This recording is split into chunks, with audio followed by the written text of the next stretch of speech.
Praise the Lord. देवाच्या नावाला आपण धन्यवाद देऊ. आज शुक्रवारी जसं आपण ठरवलं होतं, दर शुक्रवारी आपण सायंकाळी 7 वाजता आपण भेटणार आहोत.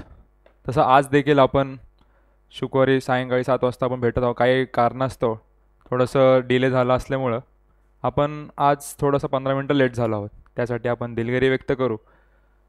आजचा सर्वात प्रथम तर संजय जेम्स ठाकूर मिनिस्ट्रीमध्ये आपल्या सर्वांचं मी स्वागत करीत आहेत. मी पास्टर अभिषेक रॉजर्स. मागील आठवडी ज्या गोष्टीमध्ये आपण बघितलं, जसे सेशन्स होत असतात, जसं पास्टर संजय ठाकूर हे 2 शुक्रवार घेतात, मी 2 शुक्रवार घेतो. तसंच मागच्या आठवडी आपण जे बघितलं, आडभिंत बाबतीत बघितलं की ती आडभिंत आपल्यामध्ये कशी कार्य करते, देवामध्ये आणि आपल्यामध्ये ती आडभिंत कशी बनते, ह्या गोष्टीत आपण बघितलं. आणि आशा करतो आपण त्या गोष्टींमध्ये अधिकाधिक त्या गोष्टीचा आपण विचार करत आहात आणि देवाकडं जाण्यासाठी एक मार्ग आपण निवडला असेल अशी मी आशा करतो. कारण अनेकशा वेळेस काय होतं की आपण ह्या गोष्टींमध्ये गुंतवून जातो, अधिकाधिक आपण त्यामध्ये गुंतला जातो, अधिकाधिक त्या गोष्टींमध्ये आपण भरकटला जातो आणि मग काय होतं ना, आपल्यामध्ये आणि देवामध्ये दुरावा निर्माण होतो. जसं मी सांगितलं, जी भिन्न झाली, जी पापाची आडभिंत आपल्यामध्ये आणि परमेश्वरामध्ये आहे, जसं मागील आठवडी मी सांगितलं, ती आडभिंतामुळे काय झालेलं आहे, आपल्या आणि परमेश्वराच्या रिलेशनशिपमध्ये एक गॅप आलेला आहे. म्हणून आपल्याला अधिकाधिक आज आपण काही गोष्टींमध्ये असफल असू, सक्सेस नसणार आपल्याला काही गोष्टींमध्ये, आपल्याला असं वाटत असेल की आपल्या आयुष्यामध्ये आशीर्वादच राहिलेले नाही आहे. आणि ह्या गोष्टी जात असताना आपण बघतो की ही पापाची आडभिंतच आहे, जी आपल्याला आणि त्याला आपल्यामध्ये एक दुरावा निर्माण करते.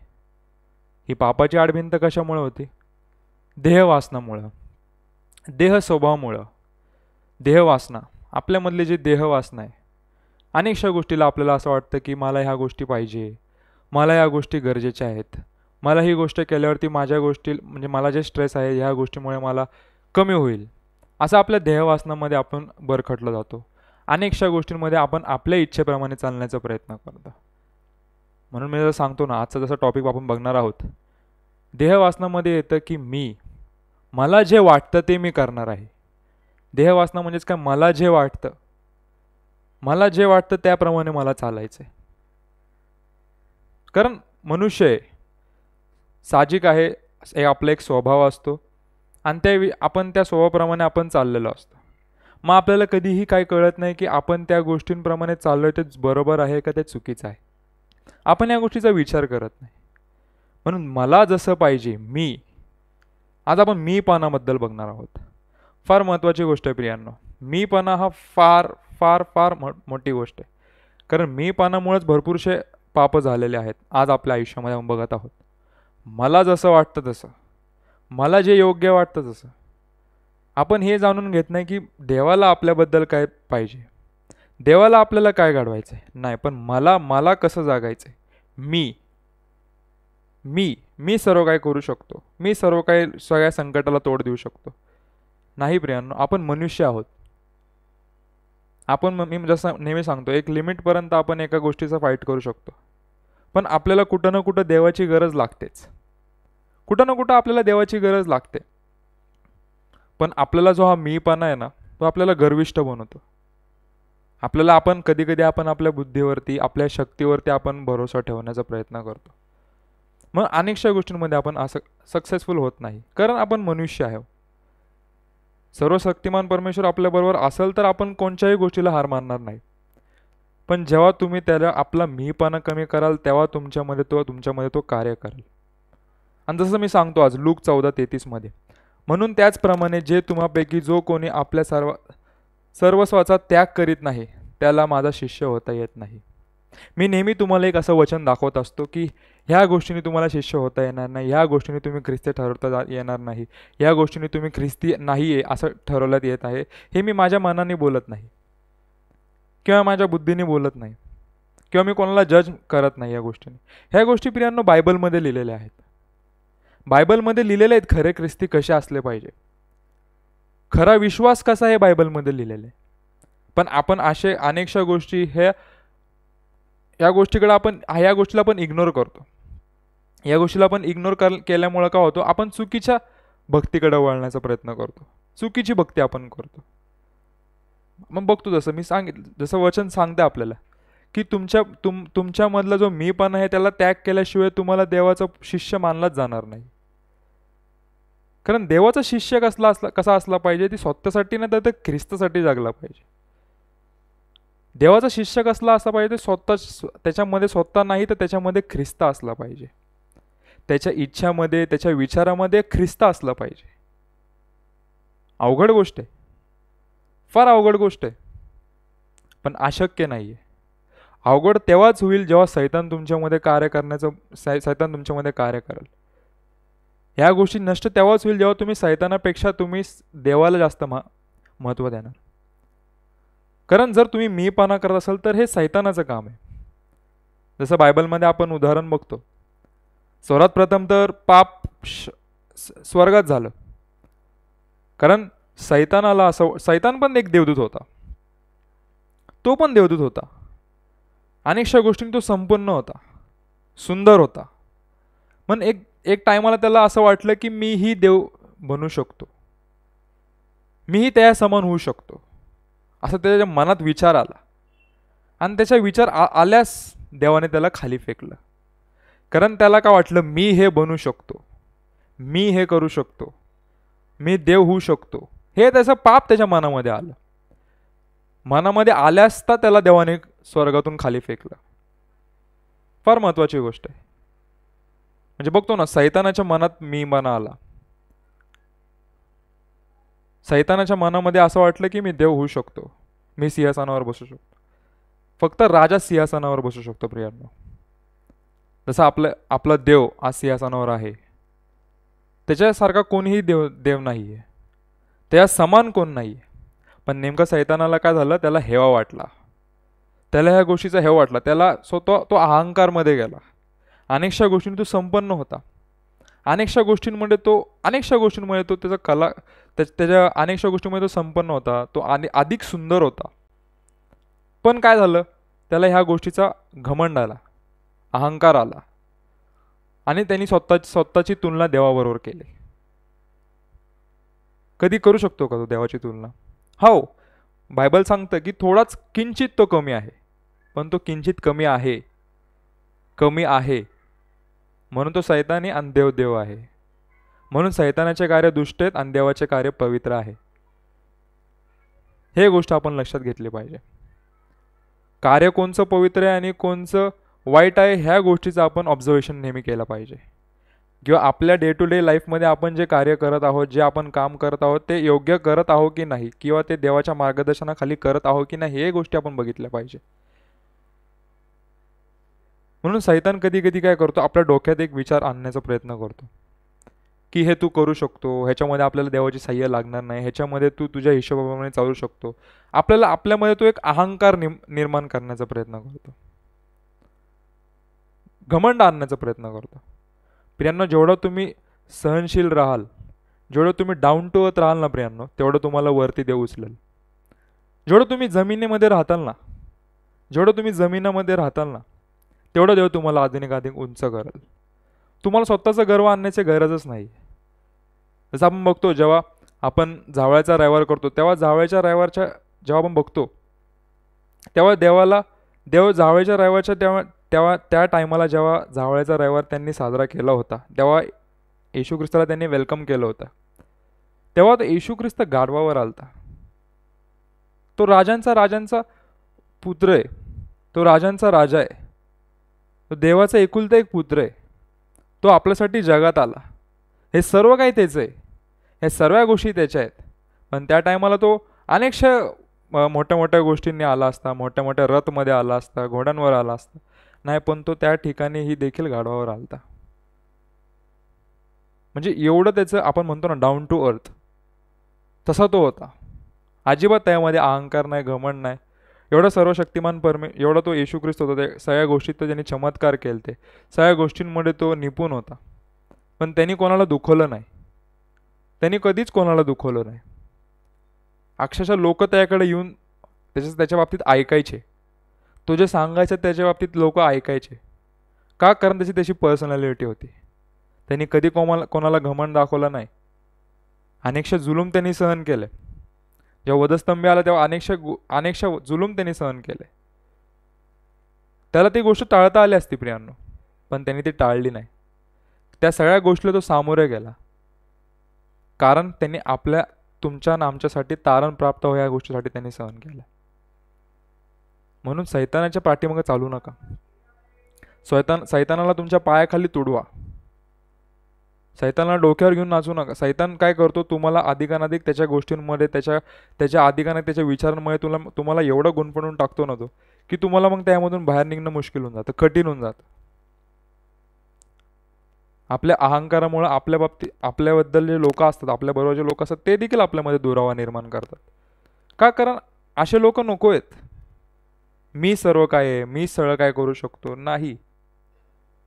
तुम्ही आहात कारण तुम्हाला देवाने बनवलेलं आहे. तुम्ही आशीर्वादित आहात कारण देवाने तुम्हाला आशीर्वादित केलंय. तुम्हाला या जगात तुम्ही तुमच्या हिशोबाने नाही, तुम्हाला देवाने त्याच्या हाताने तुम्हाला बनवलंय. देव म्हणला पृथ्वी हो, पृथ्वी निर्माण झाली. देवाला असं वाटलं पृथ्वीवरती मनुष्य पाहिजे, त्यांनी मनुष्य त्याच्या हाताने निर्माण केलंय. आपण कोणत्या आपल्या इच्छेने या ठिकाणी आलो नाही. सर्व काय हे जग आपण बघतो हे देवाने निर्माण केलेलं आहे. पण आपण कुठं ना कुठे ह्या गोष्टीचा आपल्याला विसर पडत चाललेला आहे. आजकालच्या जीवनामध्ये आपण ह्या गोष्टीचा विसर आपल्यामध्ये पडत चाललेला आहे. असं आपल्याला वाटतं की आपणच सर्व काय आपणच करू शकतो, असं सगळ्यांना असं वाटतं. मग कुठं ना कुठं आपण देवाला विसरत चाललेलो आहोत. म्हणून आम्ही या ठिकाणी दरवेळेस येतो की आम्हाला तुम्हाला देवाची आठवण करून द्यायची आहे. कारण आपल्या बिझी लाईफमध्ये, सध्याच्या बिझी लाईफमध्ये आपण खरंच देवाला कुठं ना कुठं विसरत चाललो आहोत. आपण स्वतःमध्येच एवढं गुंफून गेलो आहोत की आपल्या देवाचं काही पडलेलं नाहीये. देवाची इच्छा काय, देवाचे विचार काय, देवाच्या इच्छेप्रमाणे आपण चाललो आहोत का? आजकाल ह्या गोष्टी कोणीही बघत नाहीये, कोणीही नाही. का? कारण त्यांच्यामध्ये सैतानाने तसं तेवढं कार्य केलेलं आहे. सैतानाने त्यांना एवढं बांधून ठेवलेलं आहे की त्यांना आता देवाकडे टाईमच नाही. प्रियांनो, खरंच असं करू नका. जर तुम्ही असं करत असाल तर हे फार चुकीची गोष्ट आहे. कारण आपण नेहमी मी सांगत असतो की आपल्यासाठी येशू ख्रिस्ताने वधस्तंभ वाहिला आहे. त्याचा विसर आपल्याला पडता कामा नाही. पण ही विसर सैतान पाडतो. तर सैतानाने आपण बघतो, आदम आणि हवाचं उदाहरण बघतो. जेव्हा देवाने आदम आणि हवाला आज्ञा केली की एदेन बागेतलं जे फळ होतं ते खाऊ नका, पण काय केलं, सर्प तिथं आला. सैतानाने सर्पाचं रूप घेतलं आणि तिकडे तो आला. आणि त्यांनी काय केलं, हव्याच्या मनामध्ये असं घातलं की हे फळ तू खा, बरं वाईट तुला कळल, देवासारखं बरं वाईट तुला कळल. मग तिने काय केलं, ते फळ स्वतःही खाल्लं आणि आपल्या पतीलाही खाऊ घातलं. त्या ठिकाणी पाप झालं प्रियांनो. सैतानाला हेच पाहिजे असतं. तिला असं सैतानाने सांगितलं तुला कळल. मग तिला ही गोष्ट पटली, हा भाऊ मला पण ही गोष्ट कळल, मला बरं वाईट आहे ते कळल. तिथं पण तिला मीपणा सैतानाने दाखवला.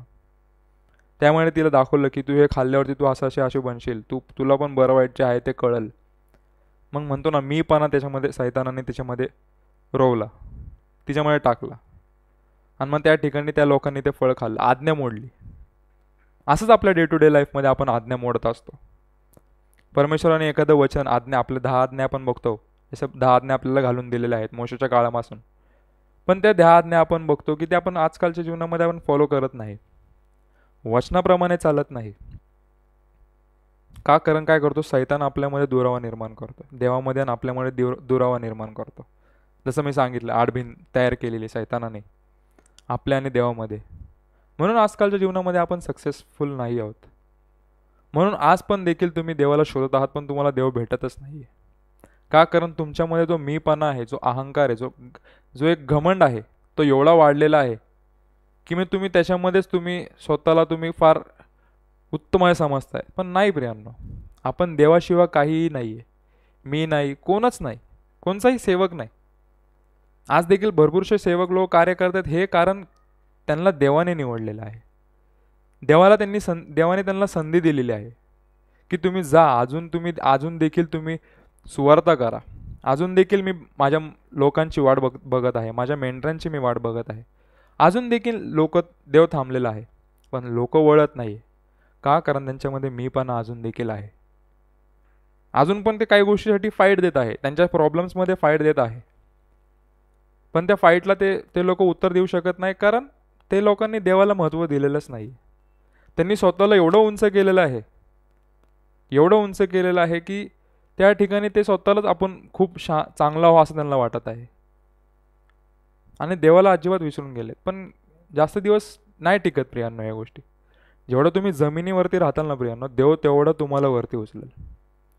आणि जेवढं तुम्ही वरती असाल ना, देव विदाऊट देवाचे किंवा विदाऊट देवाच्या आशीर्वादाचे किंवा विदाऊट देवाच्या गायडन्सचे, तेवढं लवकर तुम्ही खाली पडाल, तेवढं लवकर तुम्ही आधी का नाही लगेच आणि लगेच जमिनीवरती याल. का? कारण उंचवणारा देव आहे, मनुष्य नाही. जर आपल्याला उंचवायचं असेल तर आपण परमेश्वराला साह्य मागू. अनेकशा आपण जर जॉब करत असाल, अशा अनेकशा आपल्याकडे अपेक्षा असतील, परमेश्वराकडे मागा. परमेश्वर सगळं काय देण्यास तयार आहे, सर्व काय तुमच्यासाठी तो करण्यास तयार आहे. पण परमेश्वराकडे मागा, परमेश्वराबरोबर चाला, त्याच्या आज्ञा पाळा. त्याच्या आज्ञा एवढ्या भारी नाही आहेत आणि अनेकशा सिच्युएशन्समध्ये आपण आपल्या बुद्धीप्रमाणे चालण्याचा प्रयत्न करतो, विनाकारण आपण ह्या गोष्टी करतो. तुम्हाला देवाला ही गोष्ट आवडते की तुम्ही देवावरती डिपेंड राहाल. ह्या गोष्टी देवाला आवडतात, ह्या गोष्टी आवडतात. जर तुम्ही स्वतःला कमी करून देवावरती जास्त जास्त अवलंबून राहिले, ह्या गोष्टी देवाला आवडतात. वचन सांगतं, नीतिसूत्र 3:5 मध्ये, तू आपल्या अगदी मनापासून परमेश्वरावर भाव ठेव, आपल्या बुद्धीवर अवलंबून राहू नको. अगदी मनापासून, अगदी मनापासून तू परमेश्वरावर भाव ठेव. अनेक सिच्युएशनमध्ये आपण अडकलो असेल, अनेकशा सिच्युएशनमध्ये आपण आज हारलो असेल, परमेश्वरावर भाव ठेवा प्रियांनो.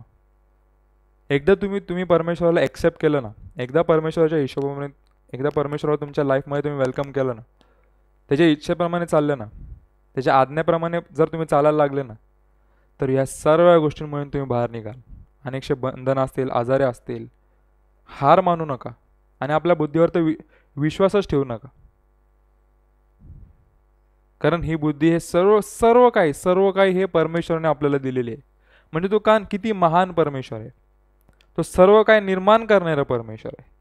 आणि म्हणून जर असाच परमेश्वर जर आपल्या बरोबर आहे, असा परमेश्वर जर आपल्यामध्ये आहे, असा परमेश्वराची आपण आराधना करतो, मग असा परमेश्वर आपल्याला कसं काय हार मानून देईल कोणत्या गोष्टीला?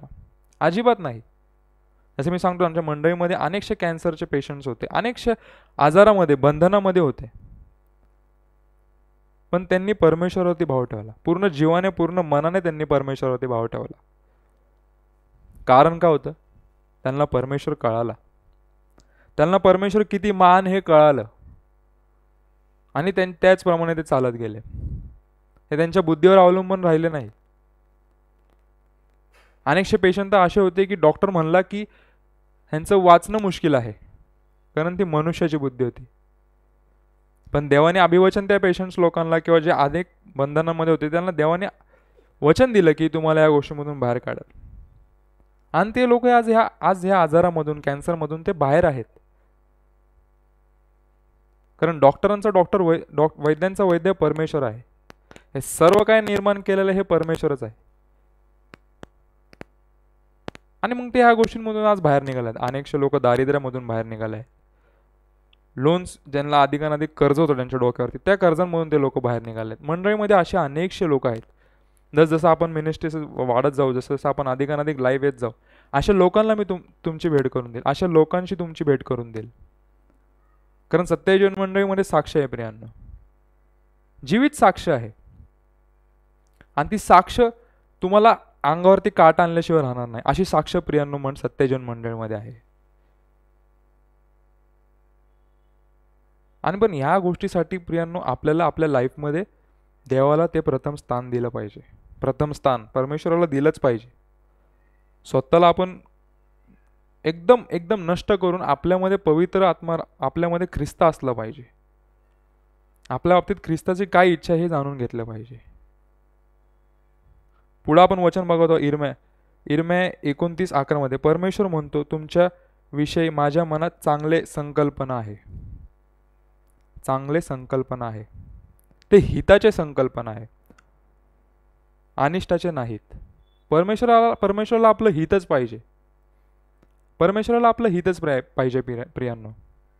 तुम्हाला असं वाटत असेल, तुम्हाला असं कधी कधी वाटत असेल की आपण एखादी गोष्ट करतो की आपल्या मनात एखादी गोष्ट आली, ती तुम्हाला तुमच्यासाठी ती एकदम योग्य असेल, तुमच्या बुद्धीला ती पटत असेल, पण ती देवाला पटणारी नसते. तुम्हाला असं वाटत असेल की ह्या गोष्टीमध्ये मला सक्सेस भेटू शकतं, पण आपण ती गोष्ट कधी कधी आजमावून बघतो, पण त्या गोष्टीमध्ये आपल्याला यश भेटत नाही. का? कारण कधी कधी असं होतं ना की आपण आपल्या इच्छेप्रमाणे चालण्याचा प्रयत्न करतो. आपल्याला असं वाटतं ना ह्याच्यामध्ये माझं हित आहे, पण नेमकं उलटं असतं की ते परमेश्वराला वाटतं की त्याच्यामुळे तुमचं हित नाही, म्हणून तो तुम्हाला त्या गोष्टीमध्ये तो सक्सेस देत नाही. कारण तुम्ही त्याचं प्रथम स्थान त्या टायमाला तुम्ही दिलेलं नसतं. त्या टायमाला तुमच्या बुद्धीला वाटेल, तुमच्या बुद्धीला पटेल म्हणून त्या डिसिजन्स तुम्ही घेतात, किंवा त्या सिच्युएशनमध्ये तुम्ही त्या निर्णय घेतात आणि त्या हिशोबाप्रमाणे चालतात. हित करणारा परमेश्वर आहे, तो कधीच तुमच्या बाबतीत अनिष्ट विचार करणार नाही. कारण तुम्ही त्याचे लेकरं आहात. तुम्ही त्याचे लेकरं आहात.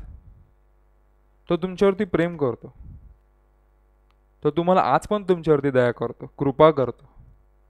कारण त्याला आज देखील वाटतं की आज पण माझे लेकरं, माझे मेंढरं माझ्याकडे परत यावे.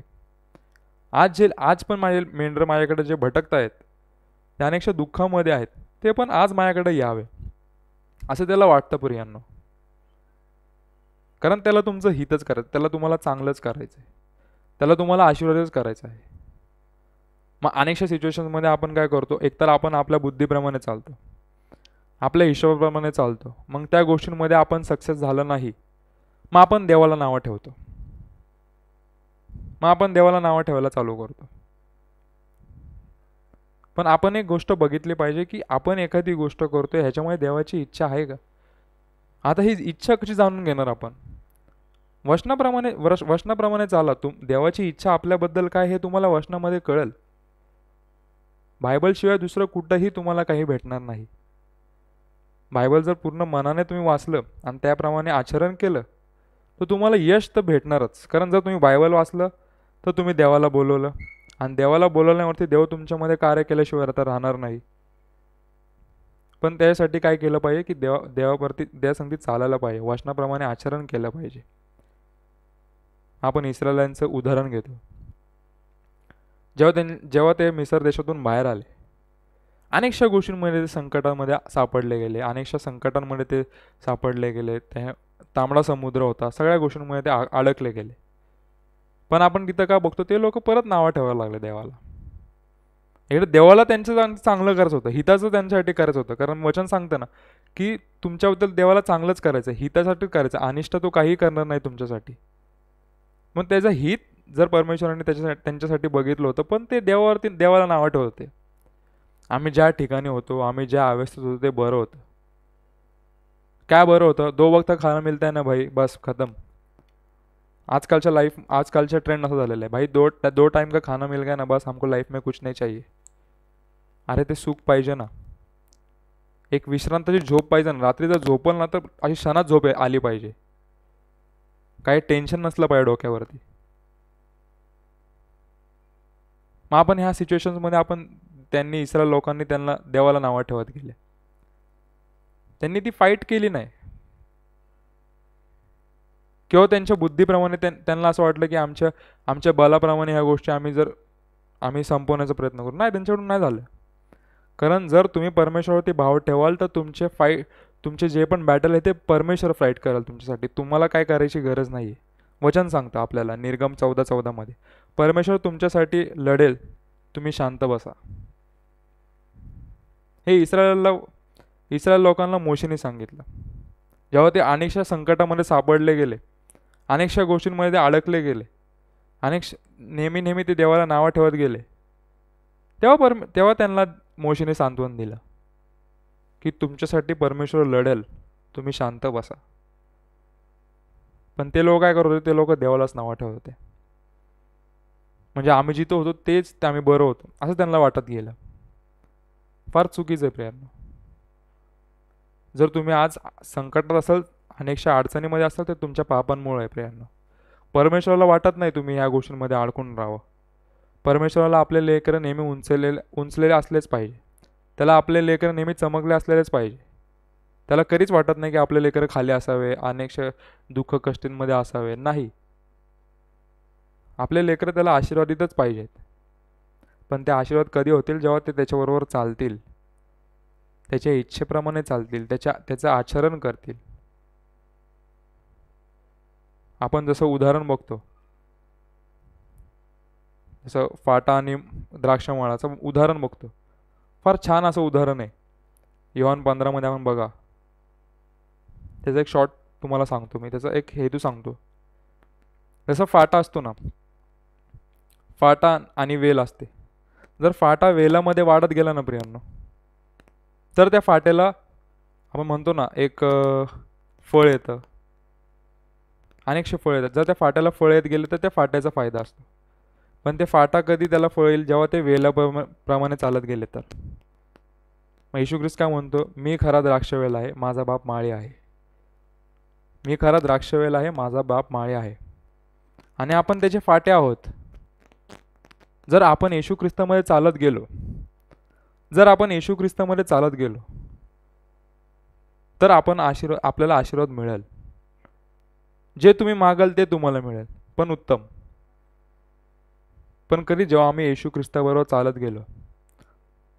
जसं फाटा वेळाबरोबर वाढत गेला तर त्याला फळ येतात. नाही तो फाटा जेव्हा बाहेर निघतो, जेव्हा त्याला काही येत नाही, तेव्हा ते फाटा छाटून देतो आपण. का? कारण त्याचा काय उपयोग नसतो. मग ते आपण एका ठिकाणी जमा करून ते आपण जाळून टाकतो, कारण त्याचा काही उपयोगच नसतो.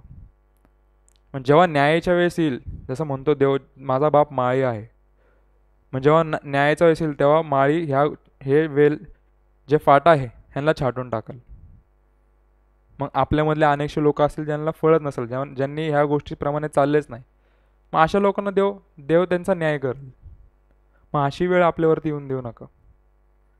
देव आज पण थांबलेला आहे तुमच्यासाठी. आज पण तो तुमची वाट बघत आहे प्रियांनो.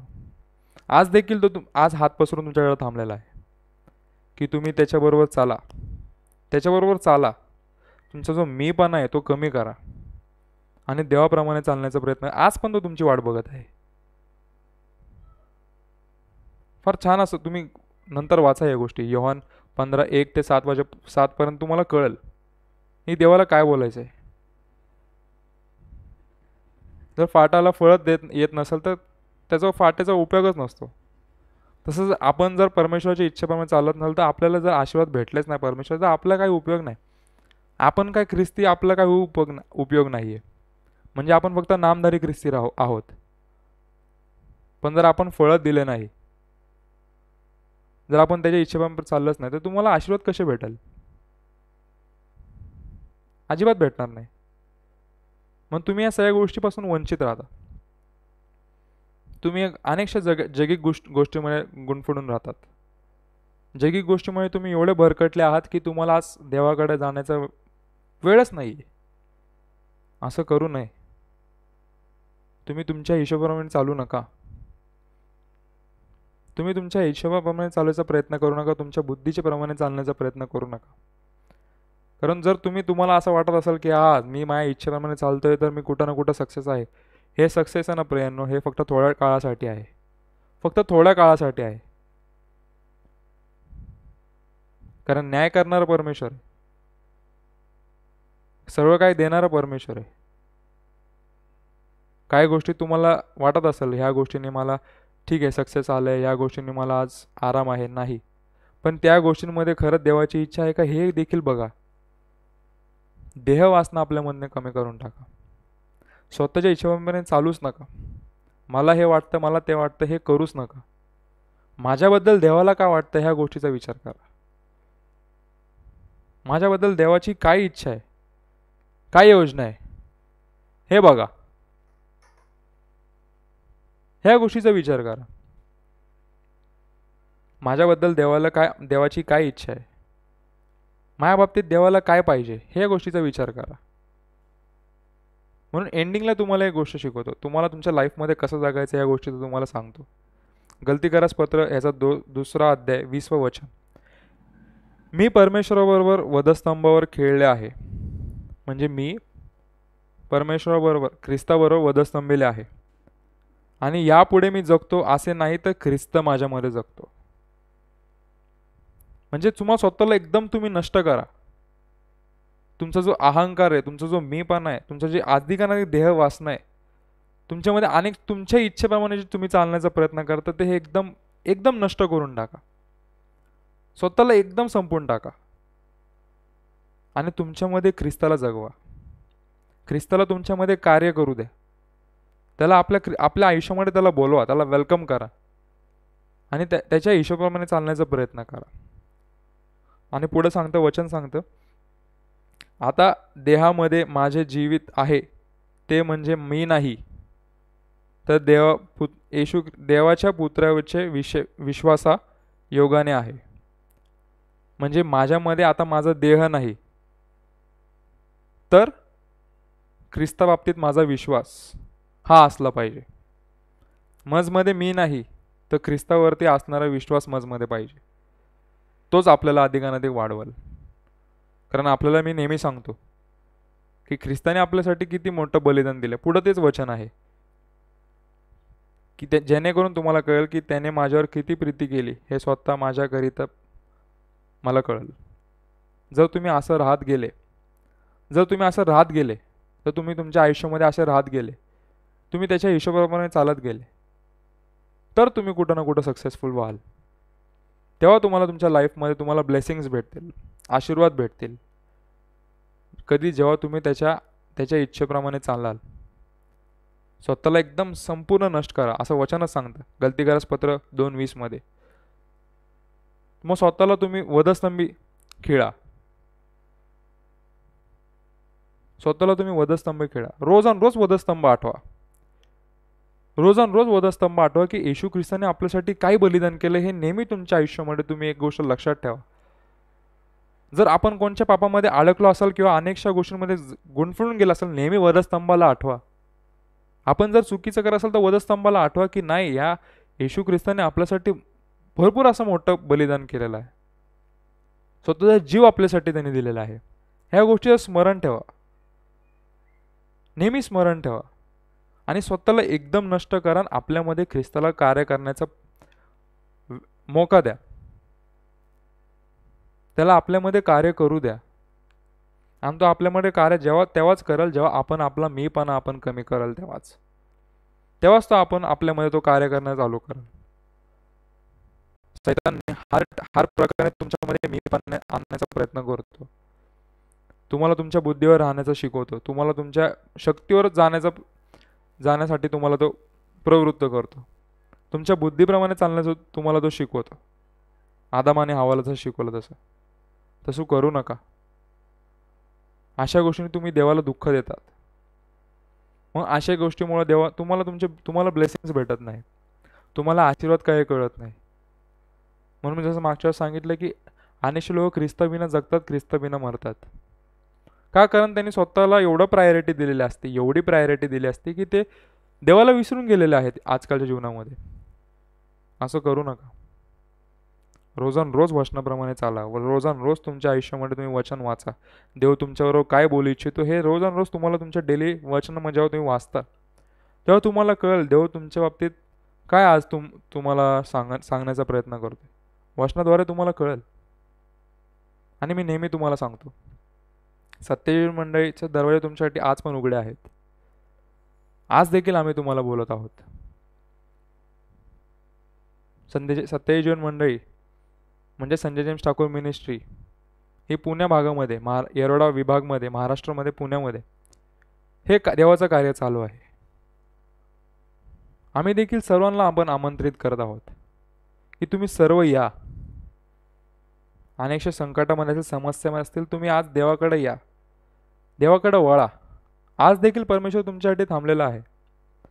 तुमची आस देखील तो वाट बघत आहे. अनेकशे लोक जुळत आहेत. आज देखील तुम्ही बघत असाल, आज मी माझ्या संजय जेम्स ठाकूर मिनिस्ट्रीच्या ऑफिसमधून तुमच्या संगती मी लाईव्ह आलेलो आहे. का? कारण चर्चमध्ये नवीन बॅचेसची प्रार्थना चालू आहे. आपल्या स्क्रीनवर दिसत असेल, लाईव्ह चालू आहे. हे कार्य लाईव्ह आहे. त्या ठिकाणी देखील प्रार्थना चालू आहे. अनेकशे लोक आहेत. अनेकशे लोक समस्या घेऊन आज तिथे त्या ठिकाणी आहेत आणि त्यांना पास्टर संजय ठाकूर हे मार्गदर्शन करत आहेत. ते देवाला शोधू इच्छितात. ते देवाला शोधतात आहेत. आज देखील बघत आहेत आणि देव त्यांना आशीर्वाद करणार आहेत. म्हणून आज मी देखील तुम्हाला सांगत आहे की तुम्ही देखील आमच्या संगीत संपर्क करा. तुमच्या स्क्रीनवरती नंबर्स असतील, ऑफिस नंबर असेल, पर्सनल नंबर्स आहेत आमचे, ह्याच्यावरती तुम्ही कॉन्टॅक्ट करा. जेणेकरून तुमच्या प्रॉब्लेमचा समस्या असतील त्याला उत्तर कसं भेटेल परमेश्वराद्वारे आम्ही तुम्हाला मार्गदर्शन करू. पण स्वतःचा मीपणा पहिले कमी करा. स्वतःला एकदम नष्ट करा आणि निश्चय करा की मी आज स्वतःच्या हिशोबाप्रमाणे नाही तर परमेश्वराच्या हिशोबाप्रमाणे चालेल. हा निश्चय तुम्ही मनात करा. शोधा. 27 जून मंडळी आज देखील आहे. तुम्ही या, अनुभव घ्या. जसं मी दाखवलं, अनेकशे लोक आज येत आहेत. ऑनलाईनच्या माध्यमातून अनेकशे लोक आज मंडळीला जुळत आहेत. संख्या वाढवायची नाही, पण देवाचा मार्ग दाखवायचा आहे. संख्या वाढवायची नाही तर देवाचा मार्ग दाखवायचा आहे. संख्यापेक्षा आम्हाला अभिमान ह्याचा आहे की ह्या सगळ्या लोकांना आम्ही देवाचा मार्ग दाखवत आहोत. तारण काय हे देखील दाखवत आहोत. जसं आम्ही मुक्तिदिन म्हणून साजरा करतो आमच्या मंडळीमध्ये. अनेकशा गोष्टी तुम्हाला मी पुढे जाऊन खुलासा करेल. कसं मंडळीमध्ये कार्य चालतं, कसं देवाकडे लोक वळतात, कसं त्यांना पवित्र आत्मा मार्गदर्शन करतो, ह्या गोष्टीची तुम्हाला मी पुढे जाऊन शिकवल. पण स्टेप बाय स्टेप. जसं बाळाला आपण एकदमच सर्व काही खायला घालत नाही, त्याला दुधापासून सर्व आपण गोष्टी देतो, तसंच देखील तुम्हाला काही गोष्टी मी नंतर विदित करेल. अशी जशी आमची आता 2 दिवसानंतर एक मोठी प्रार्थना आहे. अनेकशे लोक त्यामध्ये जुळणार आहेत. हे देखील आपण पुढे जाऊन बघणार आहोत. पण तुम्ही या गोष्टी या मंडळीचा अनुभव घ्या. संधी साधा. देव आज देखील तुम्हाला बोलवत आहे. आज देखील देव तुम्हाला बोलवत आहे. आज देखील तो तुमच्यासाठी थांबलेला आहे. पण आपला मीपणा देव स्वभाव आहे तो कमी करा. देवाप्रमाणे चाला. देवाच्या इच्छेप्रमाणे चाला. आणि देव आपल्यासाठी देवाची योजना आहे हे जाणून घ्या. म्हणजे तुम्ही अधिकाधिक आशीर्वादित व्हाल. तुम्हाला त्याचे ब्लेसिंग्स भेटाल. अधिकाधिक तुम्ही त्याच्यामध्ये वाढाल. तुम्हाला सक्सेस कळेल. खरं सक्सेस काय तुम्हाला कळेल. आणि जेव्हा देवाकडून एक ब्लेसिंग येते किंवा एक सक्सेस येतं ना, त्याला काही मर्यादा नसते. तुम्ही वाढत जाल. त्याला कुठं डेड एंड नाही आहे. देवाच्या ब्लेसिंग्सला कुठंच डेड एंड नाही आहे. तुम्ही अधिकाधिक वाढत जाल. तुम्हाला कधीच कोणत्या गोष्टीची अडचण येणार नाही. पण त्यासाठी तुम्ही देवावरती विश्वास ठेवा. देवाप्रमाणे चाला. देवाच्या वचनाप्रमाणे चाला. वचनाचं आचरण करा. आज देखील तुम्ही भरपूरशा कामामध्ये व्यस्त असताल. भरपूरशा गोष्टी तुम्ही अनेकशा व्यवसाय करत असाल. पण काही समय देवासाठी काढा. विसरू नका, आज देखील तो आपल्यासाठी थांबलेला आहे. आज देखील तो आमच्यासाठी थांबलेला आहे. देवाला विसरून जाऊ नका. तुम्हाला असं वाटत असेल आमचं कोणी नाही. अनेकशे लोक असतील त्यांना असं वाटत असेल आमचं कोणी नाही. तुमचा परमेश्वर आहे. ख्रिस्त तुमच्यासाठी आहे. त्यांनी तुमच्यासाठी वधस्तंभ वाहिला आहे. त्याला तुम्ही एकदा तुमच्या आयुष्यामध्ये वेलकम करा. इन्व्हाइट करा त्याला बोलवा. आपल्या आयुष्यामध्ये बोलवा. विचारा, परमेश्वर आम्ही कुठं कमी पडत आहोत, कुठं आम्ही चुकत आहोत, हे तुम्ही त्याला विचारा. वचनाद्वारे विचारा. वचनामध्ये वाचा. सगळ्या गोष्टी तुम्हाला प्रगट होईल. सर्व काय परमेश्वर आपल्यासाठी करण्यासाठी आज पण थांबलेला आहे. पण त्याला संधी देणे आपल्याला काम आहे. त्याला संधी देणं आपलं काम आहे. त्याला संधी देणं गरजेचं आहे. म्हणून आज देखील आम्ही तुम्हाला इन्व्हाइट करत आहोत. आमच्या मंडईत या. देवाचे अनुभव घ्या. देव किती चांगला आहे, देव कसं कार्य करतो हे जाणून घ्या. येरोडा विभागमध्ये संजय जेम्स ठाकूर मिनिस्ट्रीज म्हणजे 27 जून मंडई हे कार्यरत आहेत. तुमचे काही समस्या असेल ते देखील आम्हाला फोनवर तुम्ही सांगा आणि त्यात परमेश्वराद्वारे आम्ही तुम्हाला मार्गदर्शन करू. ठीक आहे. Praise the Lord. आज आपण बघितलं आहे की मीपणा आपल्यामध्ये जो असतो तो एवढा वाढल्यानंतर आपल्यामध्ये कसं देव आपल्यामध्ये एक आडभिंत तयार, जसं मागच्या सांगितलं आडभिंत आपल्यामध्ये तयार होते. पण त्याचं मेन कार्य असतं की देह स्वभाव, मीपणा, माझा स्वभाव, मीपणा. देह वासना म्हणजे जे स्वतःला वाटतं ते आपण करण्याचा प्रयत्न करतो. पण त्या गोष्टींमुळे आपल्याला काय होतं, आपण देहापासून विजोड होतो. जी मी पापाची भिंत तुम्हाला मागच्याच दाखवली, ह्याच पापाची भिंतमधले एक म्हणजेच मीपणा आहे.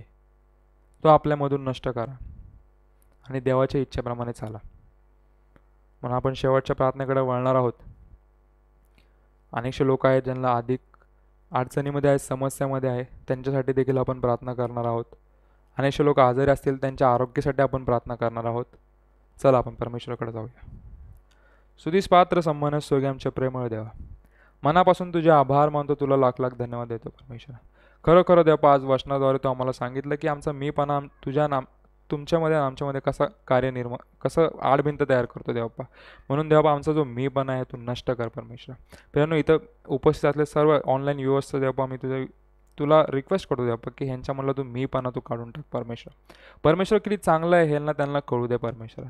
आणि त्यांनी त्यांच्या आयुष्यामध्ये तुला बोलवावं परमेश्वरा, असं त्यांना तू बनव देवप्पा. तुझ्याप्रमाणे चालव असंच त्यांना तू कर परमेश्वरा. तुझ्या इच्छेप्रमाणे त्यांना वागण्यास तू साय मदत कर देवप्पा. त्यांच्यामधला मीपणा तू नष्ट कर देवप्पा. खरं देवप्पा, संदेश देण्यास तू साय मदत केलं म्हणून तुझे आभार मानतो देवप्पा. हा संदेश देवप्पा अधिकाधिक तू लोकांपर्यंत पोहोचून दे देवप्पा, जेणेकरून देवप्पा तू किती चांगलं आहे हे लोकांना कळू दे देवप्पा. सर्व गोष्टींमुळे तू सगळ्यांना साय मदत कर, आशीर्वादित कर परमेश्वरा. विशेषतः करून अनेकशे लोक आहेत देवप्पा जे दुःखी कष्टी अडचणीमध्ये आहेत देवप्पा. जे आरोग्यासाठी आज आहेत देवप्पा या ठिकाणी, देवप्पा त्यांना तू आरोग्य दे देवप्पा. जे फॅमिली प्रॉब्लेम्समध्ये आहेत देवप्पा, त्यांना तू फॅमिली प्रॉब्लेम्समधून तू दूर कर देवप्पा. जे अडचणीमध्ये आहेत देवप्पा, त्यांच्या अडचणी तू त्यांचे दूर कर. जे दारिद्र्यामध्ये आहेत त्यांच्या दारिद्र्य तू दूर कर परमेश्वर. सगळ्यांना तू आशीर्वादित कर परमेश्वर. अनेक लोकांची इच्छा असेल या ठिकाणी देवप्पा, त्यांची इच्छा तू पूर्ण कर देवप्पा. सर्वांना तू आशीर्वादित कर देवप्पा. जे आजारी असतील देवप्पा, त्यांचा आजारपण तू दूर कर देवप्पा. त्यांना आरोग्यदायक ठेव परमेश्वर, कारण आरोग्य देणारा तू परमेश्वर आहे देवप्पा. सर्व काही तू कर परमेश्वर. सर्वांना तू आशीर्वादित कर देवप्पा. विशेषतः करून हे जे आज जी प्रार्थना केल्यास मला सायमत केलं म्हणून तुझे आभार मानतो. अधिकाधिक तुझं वचन लोकांपर्यंत पोहोचव आणि तू किती चांगला आहे हे लोकांना अनुभव यावा म्हणून तू साय मदत कर देवप्पा. सर्व काय तुझ्या हाती घे, तुझ्या इच्छेप्रमाणे कर देवप्पा. तारणारे येशू ख्रिस्त त्याच्या गोडा नाक म्हणून तू ऐक. आमेन. Praise the lord. आजचं वचन या गोष्टीचं आपण जे आज शिकलो या ठिकाणी, या गोष्टीचं आपण मनन करणार आहोत, या गोष्टीचा आपण विचार करणार आहोत आणि अधिकाधिक देवाच्या वचनाप्रमाणे चालणार आहोत आणि देवाच्या मागं चालणार आहोत. मीपणा एकदम नष्ट आणि परमेश्वराबरोबर चालणं हे आपलं ध्येय असलं पाहिजे. पुढच्या शुक्रवारी देखील पास्टर संजय ठाकूर आपल्या काय गोष्टीचं मार्गदर्शन करतील, म्हणून त्या समयी पण आपण उपस्थित राहा. Praise the Lord.